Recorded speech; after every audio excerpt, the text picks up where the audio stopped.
This is Scott, and today I'm going to show you how to mate a lone king when you have only a king and one rook. Some people have trouble with this ending, and there are even some who believe that you can't mate a king with only a rook and a king. But you can rest assured that not only can it be done, it's pretty simple once you understand the basic principles behind this ending. The first thing we want to do is drive the black king to the edge of the board. Here we have cut the king off from the front half of the board. The black king tries to stay in the center of the board. Unlike the middle game, the center of the board is usually the best place for the king in the endgame. If he has a chance, or if he thinks he might hinder our plans, the black king may even try to attack our rook.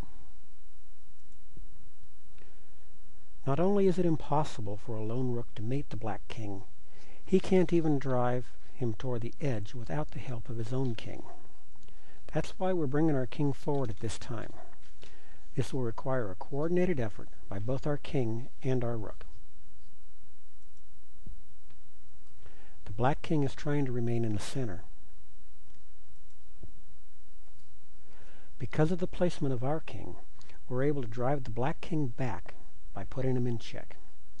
Now, if our king were on any other square on the board, this check would actually let him escape, and we would have to contain him again.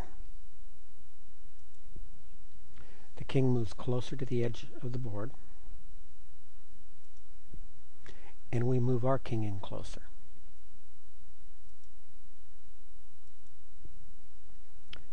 Now we cut the black king off even further. Not only is he cut off from the bottom of the board, he is also cut off from the right side of the board as well. The noose is tightening.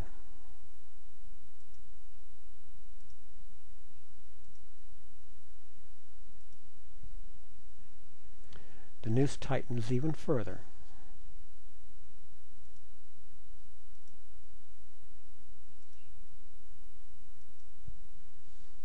Cutting him off even further. The black king is now confined to the corner.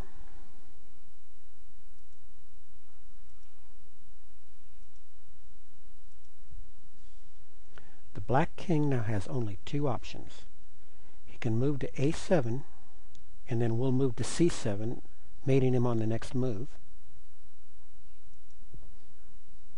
Or he can move to the back row.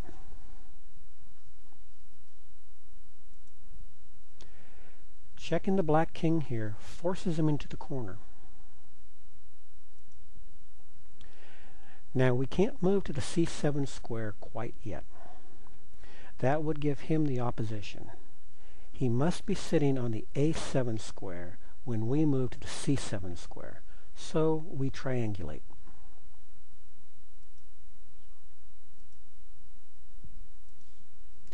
Now we have the opposition, and our opponent is in zugzwang. He had only one choice. And mate. That's the rook mate in the corner. Most of the time, you won't find the king in the corner, though. Let's go back to move 13 and look at a more common type of mate. This time, let's move our rook to c7 and confine the black king to the back rank. Now he has nowhere to go except the corner.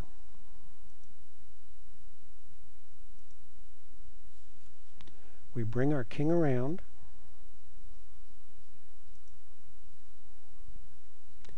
and move our rook out of the way where he can't be attacked. Note that the rook doesn't leave the 7th rank. As long as the rook is on the 7th rank, the black king is confined to the 8th rank.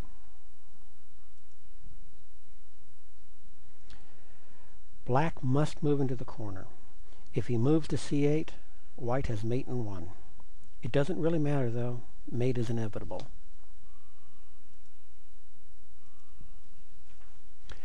And now it's mate in 1. Mate. Now check out this pattern. The black king is on the edge, with the white king directly in front of him. When that happens, the rook can easily give mate on the back row. I don't want you to worry about the exact moves that I made in this example. Pay attention to the principles. Use your rook and king to cut the enemy piece off from the rest of the board. You form sort of a noose and just keep tightening that noose until the enemy king is confined to the edge of the board or to the corner. Then you use your rook to deliver the mate. It's important to practice this ending until it becomes second nature. A mistake will allow the king to escape, and you'll have to start all over.